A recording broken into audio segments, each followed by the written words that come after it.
Serie de la Teología del Cuerpo, Catequesis número 28, titulada El cuerpo, no sometido al espíritu, amenaza la unidad del hombre-persona. O también, el hombre de la conciencia originaria y el hombre de la concupiscencia.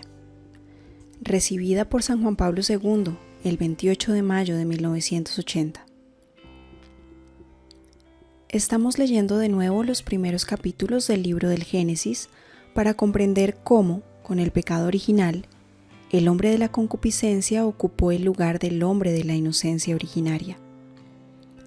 Las palabras de Génesis 3:10, he tenido miedo porque estoy desnudo y me he escondido, que hemos considerado hace 2 semanas, atestiguan la primera experiencia de vergüenza del hombre con respecto a su Creador. Una vergüenza que también podría ser llamada cósmica.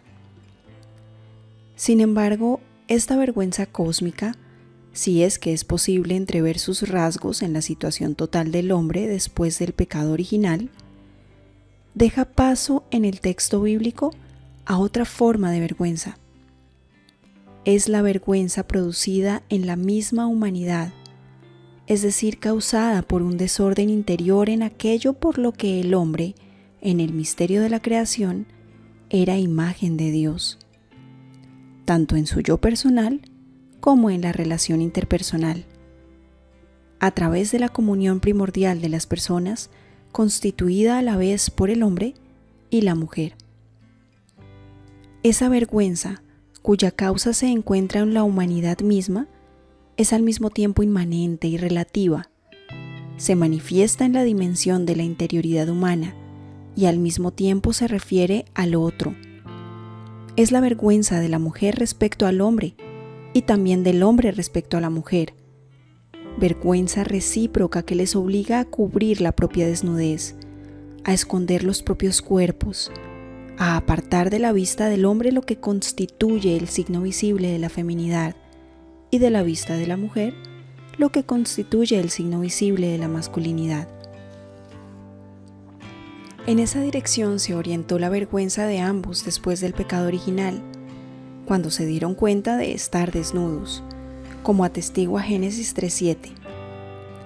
El texto ya vista parece indicar explícitamente el carácter sexual de tal vergüenza, cuando nos dicen, trenzaron hojas de higuera y se hicieron unos ceñidores.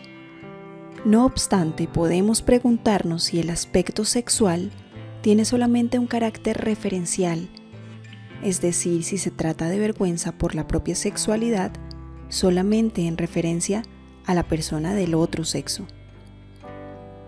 Aunque a la luz de esa única frase determinante de Génesis 3:7, la respuesta a la pregunta parece mantener sobre todo el carácter referencial de la vergüenza originaria.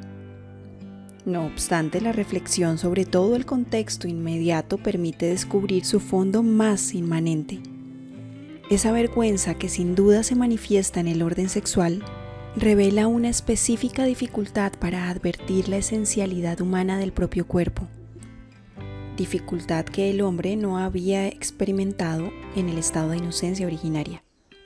Así, en efecto, se pueden entender las palabras he tenido miedo porque estoy desnudo, las cuales ponen en evidencia las consecuencias del fruto del árbol del conocimiento del bien y del mal en lo íntimo del hombre. A través de estas palabras se desvela una cierta fractura constitutiva en el interior de la persona humana, como una ruptura de la originaria unidad espiritual y somática del hombre. Este se da cuenta por primera vez de que su cuerpo ha dejado de obtener la fuerza del espíritu que lo eleva al nivel de la imagen de Dios. Su vergüenza originaria lleva en sí los signos de una específica humillación mediada por el cuerpo. Se esconde en ella el germen de esa contradicción que acompañará al hombre histórico en todo su camino terrestre, como escribe San Pablo, pues me complazco en la ley de Dios, según el hombre interior, pero advierto otra ley en mis miembros que lucha contra la ley de mi mente. Romanos 7, 22, 23. Así pues, esa vergüenza es inmanente. Contiene tal agudeza cognoscitiva que crea una inquietud de fondo en toda la existencia humana, no solo frente a la perspectiva de la muerte, sino también frente a esa perspectiva de la que dependen el valor y la dignidad mismos de la persona en su significado ético. En este sentido, la vergüenza originaria del cuerpo, cuando se dice estoy desnudo, es ya miedo, he tenido miedo, y preanuncia la inquietud de la conciencia conexa con la concupiscencia. El cuerpo que no está sometido al espíritu, como en el estado de la inocencia originaria, lleva en sí un constante foco de resistencia al espíritu y amenaza de algún modo la unidad del hombre-persona, es decir, de la naturaleza moral, que hunde sólidamente sus raíces en la misma constitución de la persona. La concupiscencia, y en particular la concupiscencia del cuerpo, es una amenaza específica a la estructura de la autoposesión y del autodominio, a través de la cual se forma la persona humana, y constituye para ésta un específico desafío. En cualquier caso, el hombre de la concupiscencia no domina el propio cuerpo del mismo modo, con la misma simplicidad y naturalidad con que lo hacía el hombre de la inocencia originaria. La estructura de la autoposesión, esencial para la persona, está en él, en cierto modo alterada en sus mismos fundamentos. Se identifica de nuevo con ella en la medida en que se dispone continuamente a conquistarla. Con este desequilibrio interior está vinculada la vergüenza inmanente, y esta tiene un carácter sexual porque precisamente la esfera de la sexualidad humana parece poner en evidencia de modo particular ese desequilibrio que brota de la concupiscencia y especialmente de la concupiscencia del cuerpo.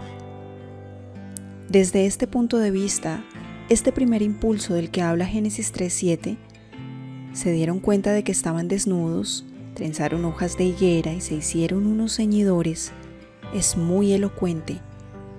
Es como si el hombre de la concupiscencia, hombre y mujer, en el acto del conocimiento del bien y del mal, sintiera que había simplemente dejado, también a través del propio cuerpo y del sexo, de estar por encima de los seres vivientes o la animalia.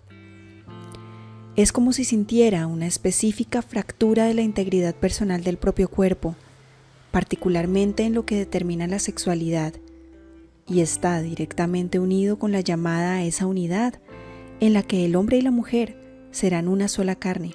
Génesis 2:24. Por eso, ese pudor inmanente y a la vez sexual es siempre, al menos indirectamente, referencial. Es el pudor de la propia sexualidad en referencia al otro ser humano.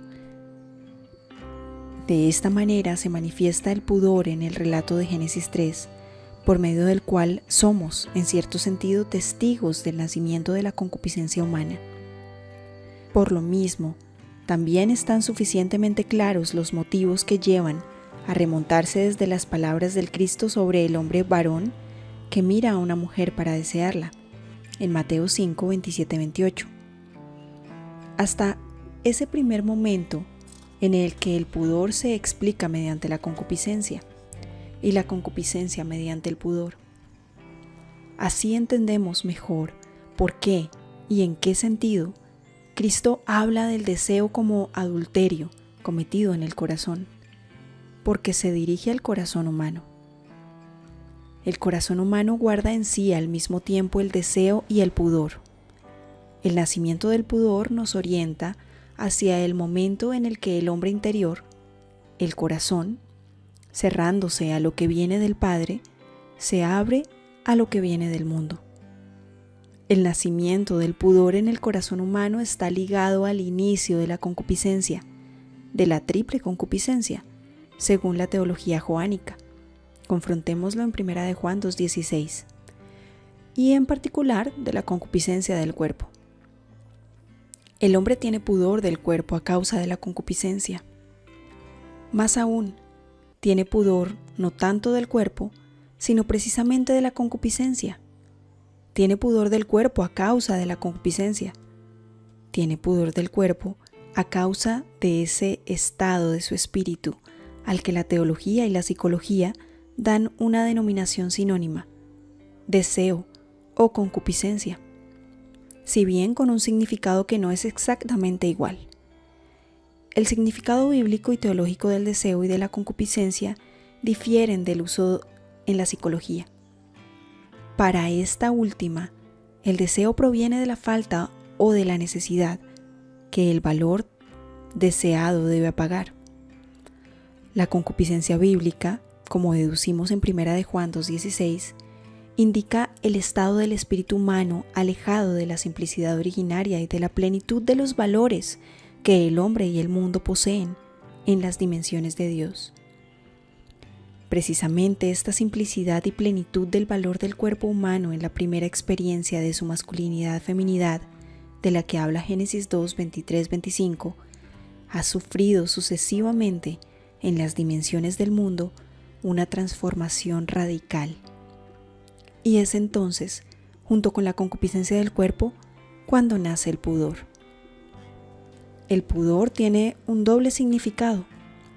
Indica la amenaza del valor y al mismo tiempo preserva interiormente ese valor, como lo podemos confrontar con el libro Amor y Responsabilidad de Wojtyla, en el capítulo llamado Metafísica del Pudor, entre las páginas 211 y 230, como nos lo refiere la biografía de esta catequesis. Pero bien el hecho de que el amor humano, desde el momento en que nace en él la concupiscencia del cuerpo, guarde también en sí la vergüenza, indica que se puede y se debe recurrir a él cuando se trata de garantizar estos valores, a los que la concupiscencia quita su originaria y plena dimensión. Si tenemos esto presente, somos capaces de comprender mejor por qué Cristo, hablando de la concupiscencia, apela al corazón humano.